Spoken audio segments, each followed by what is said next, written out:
معايا مشروبين، واحد بيسد الشهيه وبيخليكي ما تاكليش كتير طول اليوم وما تعرفيش تاكلي اصلا، وهو المشروب ده. المشروب التاني بقى ده بيحسسك بالشبع وبيملى المعده وبيخليك ان انت ما تاكليش كتير، وبتاخديه قبل الاكل بنص ساعه معدتك بتتملي اكنك واكله خروف، فوزنك هينزل بشكل مش طبيعي، مش هتعرفي نفسك اصلا وهتنزلي النص بسبب المشروبين دول. ده بيتاخد اول ما بتصحي من النوم بتشربيه عشان يسد معاكي الشهيه طول اليوم ويخليكي ما تعرفيش تاكلي. ده بتاخديه بقى لما بتكوني هتبداي تاكلي قبل الاكل بنص ساعه عشان يملى المعده. وتعالوا بينا نشوف عملناهم ازاي واقول لكم فوائدهم ايه، اللي انا مستغرباه جدا بصراحه الكلام اللي اتقال عليهم. تعالوا يا جماعه نشوف الكلام ده عشان بصراحه انا مستغربه جدا، لان دول افضل مشروبين، يعني ضمن المشروبات اللي ساعدتني على نزول الوزن بالشكل ده. فانتوا بتتكلموا ازاي يا جماعه؟ يلا بينا نشوف عملنا ايه. اول حاجه هنعملها ده المشروب اللي بيسد الشهيه. جبت كنكه زي ما انتوا شايفين كده، هجيب بقى هنزل عليها كده بمعلقه من القهوه، معلقه صغيره من القهوه، وهنزل عليها بنص عصره ليمون كده اهي. بيسد الشهيه جامد قوي قوي قوي المشروب ده، عن تجربه رهيب. هيخليكي كده لو انت ناويه تاكلي كتير مش هتعرفي تاكلي. ننزل كده بكوبايه من الميه وهقلب وهاخده على النار عشان يغلي. يلا بينا. المشروب التاني بقى يا جماعه اللي انا مستغرباه جدا، اللي بيحسسك بالشبع. المشروب ده بيحسسك بالشبع، بيملى معدتك، بيبقى كانك واكله خروف. لو ناويه تاكلي مش هتعرفي تاكلي، لان ده بذور الشيا. بذور الشيا بتنفش في المعده يا جماعه، بس اهم حاجه تنقعيها في كوبايه ميه. انا مستغربه جدا ان في ناس بتقولك بيجوعنا، وناس بتقولك دي بتزود وزني. ازاي الكلام ده يا جماعه؟ ما كانوش الدكاتره اتكلموا عنها وما كنتش انا خدته. ازاي؟ دي ضمن الحاجات اللي ساعدتني على نزول الوزن على فكره. بذور الشيا دي رهيبه جدا ومعروفه جدا، ولو انت مش عارفه معلوماتها ادخلي على جوجل شوفي فوائدها عامله ازاي وشوفي ازاي بتنزل الوزن. وفي ناس قالت لك يعني الغريب بقى اللي انا سمعته فعلا يقولوا لك قال بيجيب امساك ايه؟ بالعكس ده بيعمل ليونه للبطن. ده بيعمل ليونه. ازاي بيجيب امساك يا جماعه؟ ده بيمشي البطن. بصراحه مستغربه قوي. يمكن انتوا يا جماعه ممكن يكون يعني عندكم حاجه في المعده او تعبانين مثلا، بس لا لا لا لا لا خالص. من اقوى المشروبات بعيد عن ان هي بتحسسك بالشبع، فوائدها كتير قوي. انا مش عارفه اقول لكم على فوائدها ايه ولا ايه ولا ايه. انتوا هتدخلوا على جوجل وهتصدقوا الكلام اللي انا قلته.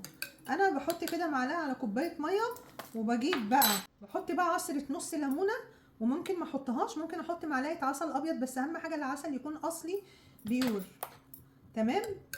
يكون المكان موثوق منه وعسل بيور، لان في عسل بيبقى عباره عن سكر. في عسل مضروب كتير قوي بيتباع في السوق ما بيبقاش عسل صافي، يعني ما بيبقاش عسل طبيعي، بيبقى فيه سكر. فاهمين ازاي؟ بيبقى عسل مسكر. فبقلب كده يا جماعه وبستنى عليها نص ساعه ساعه على حسب بقى ما تتكتل وتبقى زي الجيلاتين. بصوا بتبقى كده. انا عامله لكم كوبايه تانية احتياطي اهي.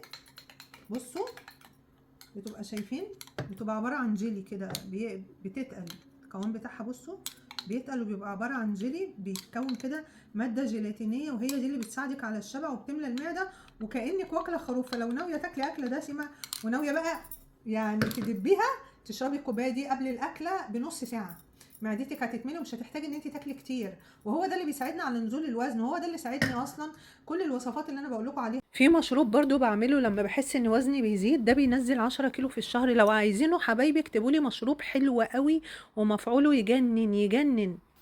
انا عايزه اعرف ازاي انتوا بتقولوا كده على بذور الشاي؟ يعني ايه بتزود وزنك؟ ويعني ايه بتخليكي تاكلي؟ ويعني ايه بتجيب لك امساك؟ مفيش الكلام ده يا جماعه.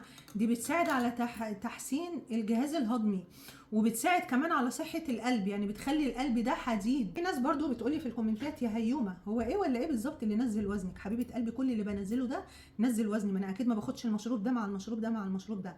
انا باخد مثلا وليكن اول مثلا ما بكون هاكل اكله دسمه على الساعه مثلا 2 3 4 كده وجبه الغداء، وعارفه نفسي ان انا هتغدى كتير وهاكل اكله دسمه، بروح واخده كوبايه زي دي قبلها بنص ساعه، بتقفل الشهيه وبتملى معدتي. فلما باجي اكل ما بقدرش اكل كتير. تمام؟ ده رقم واحد. رقم اتنين، لما بصحى من النوم كده واصلي كده واتوضى واخد الشاور بتاعي برتاح، اروح واخده الكوبايه دي قبل بقى ما ببدا يومي، علشان خاطر تقفل شهيتي اليوم كله وتخليني ما بعرفش ان انا اكل. تمام؟ فانا ما باخدش ده مع ده. كل مشروب بيبقى ليه وقته. يعني انا ما باخدش المشروب بتاع بذور الشيا كل يوم، ده يوم بعد يوم، تمام؟